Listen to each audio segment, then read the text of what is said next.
Yo, how you doing? Hope you're having a good day. So today I'm gonna talk to you about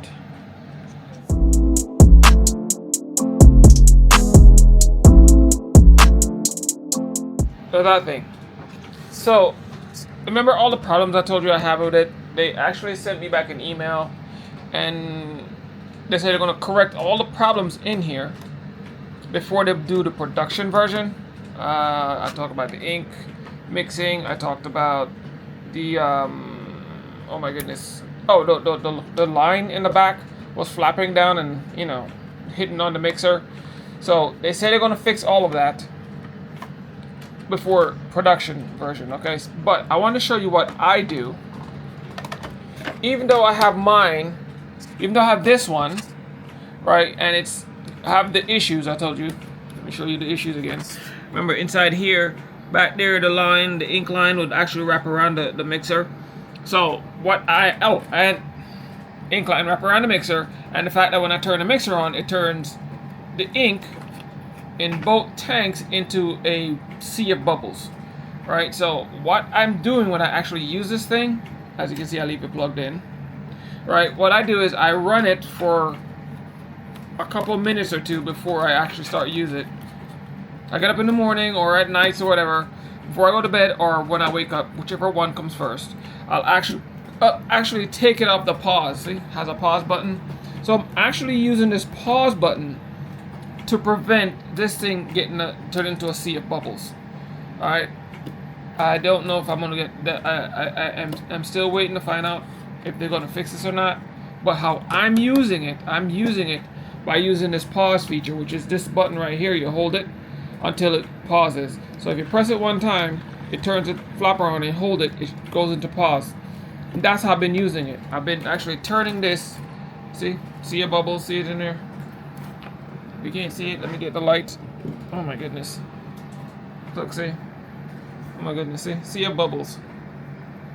So what I do is I literally, like I told you, I literally take it and just pause it every time before I start using it, pause it. And not before I start using it. I just do use my mixer once or twice a day, and it works perfectly fine. I don't have to worry about the thing on the back wrapping around. Let me show you. See, it's still not straight, as you can see. It's kind of at an angle. See, it's still at an angle. So every so often I'll go in there and I'll adjust it to make sure it's pointing straight down. I'll actually use this thing right here. It's long enough to actually get back there, as you can see.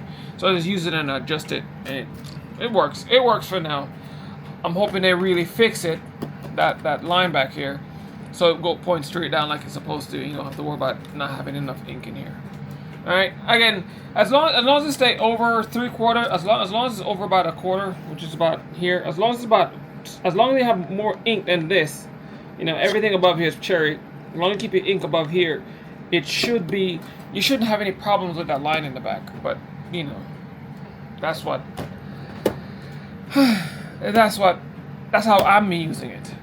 Now, I'm going to sit down, and I have to sit down and tell you exactly how much all this cost and answer the questions that I asked. So because I did reply back to an email and give me all the answers all the answers to the questions I asked, and I'm going to share them with you, and then you can go from there and figure out if this thing's worth it to you or not. But like I said, I'm using it, pause it, mix it, pause it.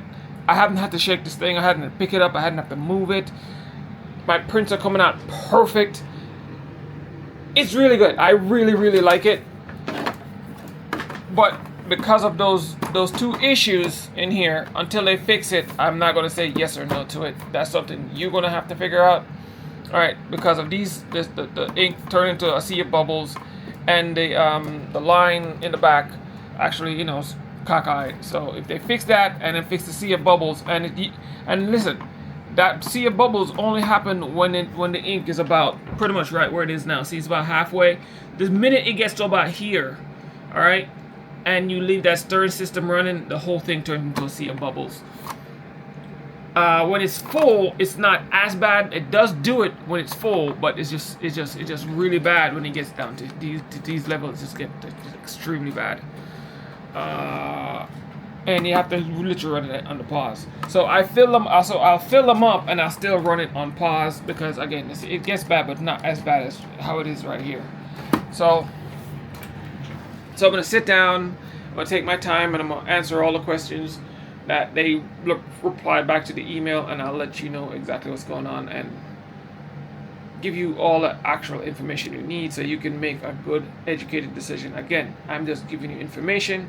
It's up to you to figure out if you would like this CISS on your printer, because it really is a good CISS. I literally haven't had any problems with it. I've went almost a whole day without applying printing. I went almost a whole day without printing. 24 hours plus, and my print heads didn't clog. So yeah, there's that. So it really is a good CISS. It hasn't leaked, it hasn't bleed over, it hasn't caused me any problems. The printer actually prints really good with it. I'm getting like a real good solid layer of ink. I cannot complain about it apart from those 2 issues. So if they fix those 2 issues, I can definitely recommend this CISS if you can afford it. All right, so give me a minute, and I'll be back with all the rest of the answers and questions and everything else. All right, peace. All right, so here's a email. All right, the questions that I asked.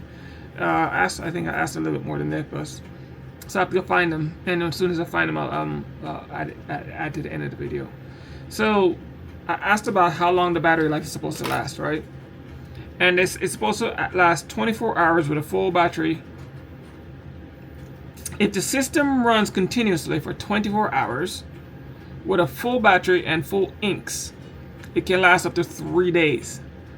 I've gotten, I don't run my, like I said, the one I have some issues, so I don't run it 24 hours. I run it, pause it, and pause it, and pause it. And as I showed you, so the I've gotten almost a week with the battery life.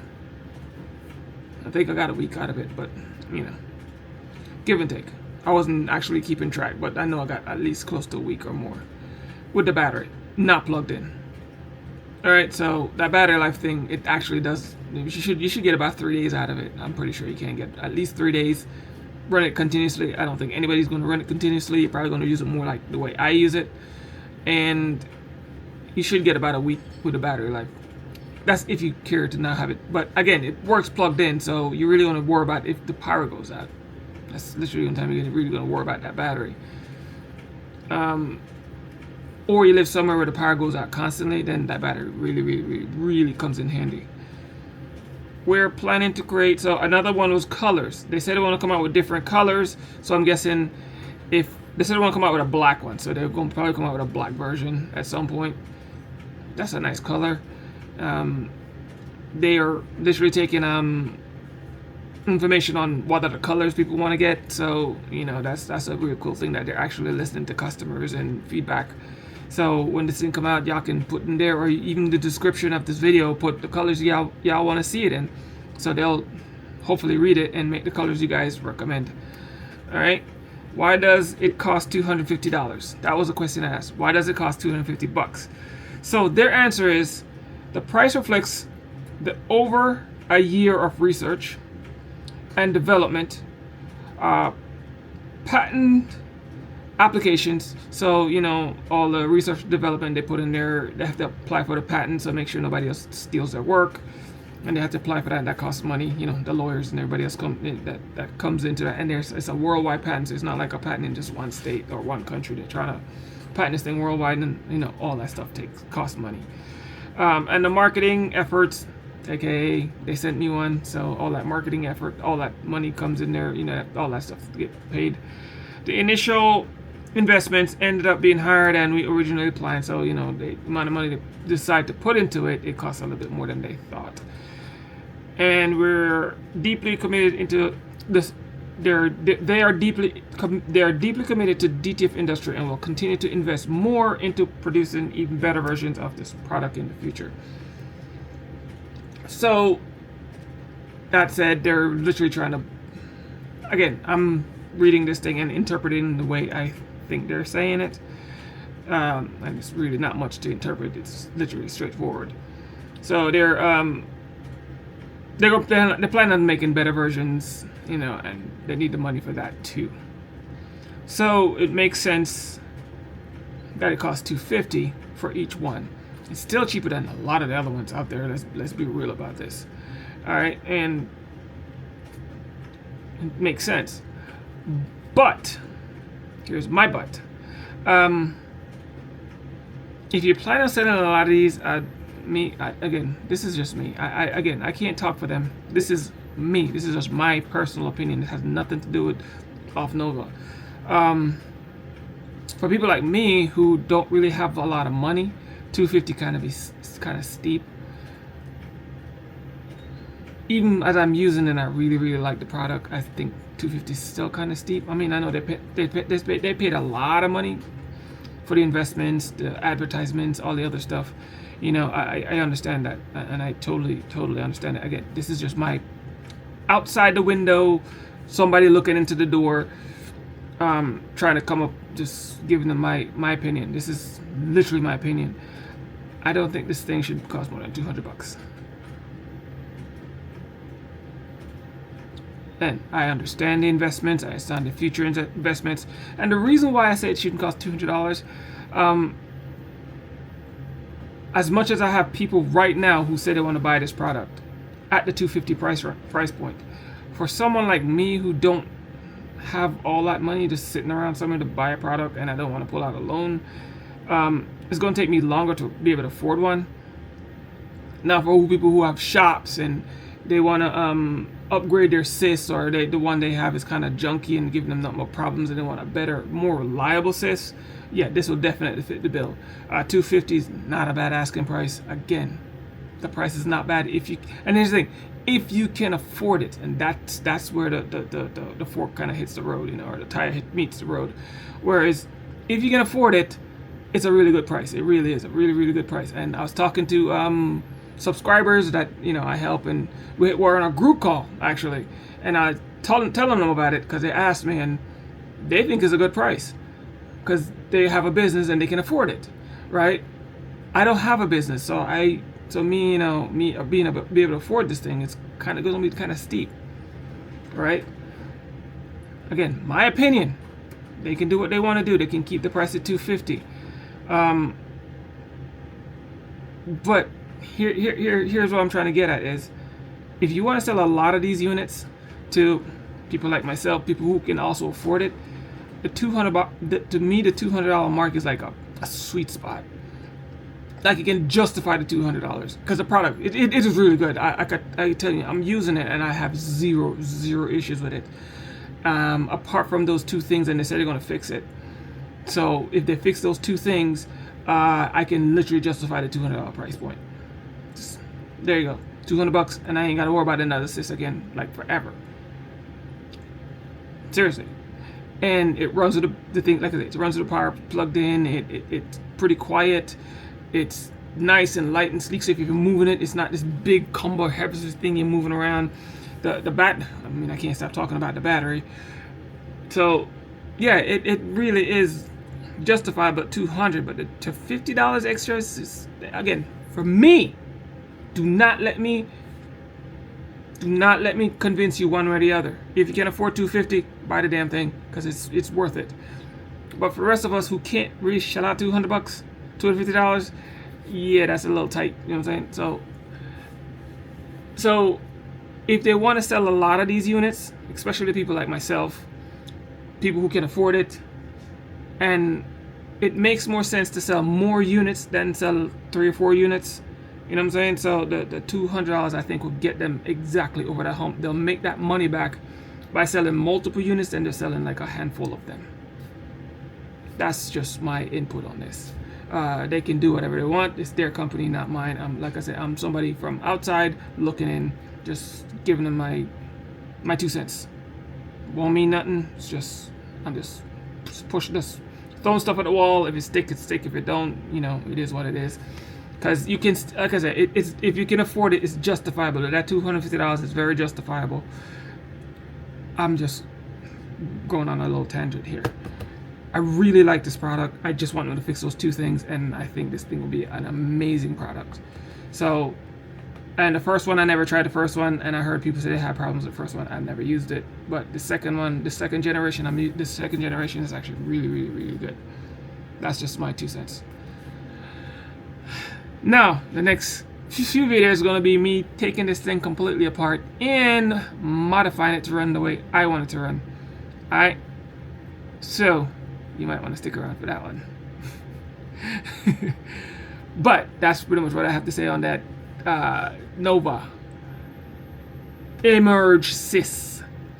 Very good product. I really like it. I just wanted to fix the two things, and then you, when you make your choice, again, don't let me convince you any which way or the other. You have to sit down, take all those videos I made about this product, all the information I put out on this product, and then make a good decision, a good educated decision. Do not let me convince you one way or the other. Alright?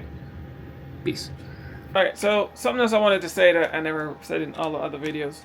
I honestly think the CISS, if they get this thing, turn around, if they actually get the CISS, right, or if they team up with another one of those big printer manufacturers, like oh my goodness, ProColored or Uninet or oh my goodness, that big one. Oh, can't remember the name now. DTF Station. There we go. One of those big printer manufacturers who make DTF printers, and they actually get them to actually put this thing on one of their printers, or couple this up with their printers. I'm telling you, that's another way for them to get get this CISS other places, because that CISS is that I think is really that good, where you can put it on any DTF printer. So if you own a DTF printer right now and you want to improve those CISS that's on the back of your printer, you get one of them things, swap the lines over to that one, and that CISS is, I think it's really that good. Alright, just wanted to put that little 2 cents in there. That's why I said that the $250 price is kind of justifiable. If you can afford it, go for it. Alright, peace.